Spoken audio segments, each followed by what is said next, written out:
আসসালামু আলাইকুম বন্ধুগণ, এগুলো হলো রাজাহাঁস। এই যে দেখতেছেন, এগুলো হলো রাজাহাঁস। কিন্তু এখানে এগুলা পালন করা হচ্ছে। এই যে রাজাহাঁসের পাশাপাশি এখানে চীনা হাঁসও আছে। বিভিন্ন রকমের হাঁসের চাষাবাদ করা হচ্ছে, কিন্তু এগুলো এখানে বেঁধে রাখা হয়। এই যে দেখুন, বাঁধনের মাধ্যমে এগুলা কিন্তু আটক করে এগুলা খাওয়া খাওয়া দিতে হয়। না হয় এখানে পাশে কিন্তু, এখানে পাবনাতে কিন্তু শিয়ালের আনাগোনা বেশি, শিয়ালে কিন্তু হাঁস নিয়ে যায়। দেখুন, এগুলো হলো চীনা হাঁস, আপনারা অবশ্যই চিনেন, এগুলো চীনা হাঁস। এখানে চীনা হাঁস, রাজাহাঁসের এই চাষাবাদ করা হয়। এর পাশাপাশি গরুর খামার, আমি ছাগল, বিভিন্ন রকমের গবাদি পশু এখানে চাষাবাদ করা হয়। এই যে দেখুন, এগুলো হলো ছাগল।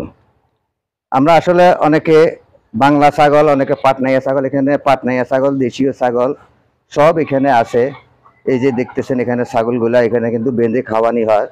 এই ছাগল কিন্তু আপনি এখানে এই ঘরের ভিতরে বেঁধে রেখে আপনি খাওয়া দিতে পারবেন। এখানে এগুলো হলো গরু, এগুলো হলো ফার্মের গরু।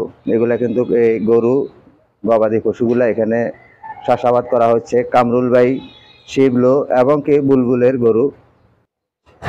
এই যে এখন আমি ঢুকতেছি ফার্মের ভিতরে। এই যে দেখতেছেন, এখানে গরুগুলা দেখতেছেন সুন্দরভাবে এগুলো এখানে রাখা হচ্ছে।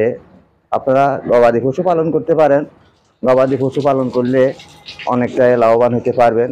এই যে দেখুন, এখানে সম্পূর্ণ গবাদি পশু আমি আপনাদেরকে হেঁটে হেঁটে দেখাচ্ছি। এই যে দেখুন, এই গরুগুলা এখানে চাষাবাদ করা হয়।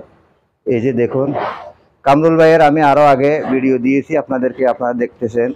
কামরুল ভাই এখানে, উনি একজন প্রান্তিক গরুর খামারি। সব সময় উনি গরু নিয়ে গবেষণা করেন।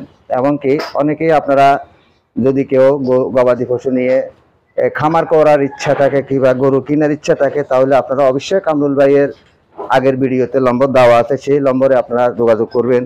কামরুল ভাই অবশ্যই আপনাদেরকে গবাদি পশু দিতে পারবে। বন্ধুগণ, এই যে দেখুন, এই গরুগুলা এখানে এই ঘরের ভিতরে সুন্দর করে পরিষ্কার করা হয়েছে, ঘরগুলা সাজানো হয়েছে। এই যে উপরে দেখতেছেন, এখানে কিন্তু এগুলো রসুন, এগুলো হলো রসুন। তাই আপনারা চাষাবাদ করুন। এইভাবে গরুর খামার করে অনেকে স্বাবলম্বী হচ্ছে কিংবা ভালো আয় করতেছে। তাই আপনারাও আয় করুন।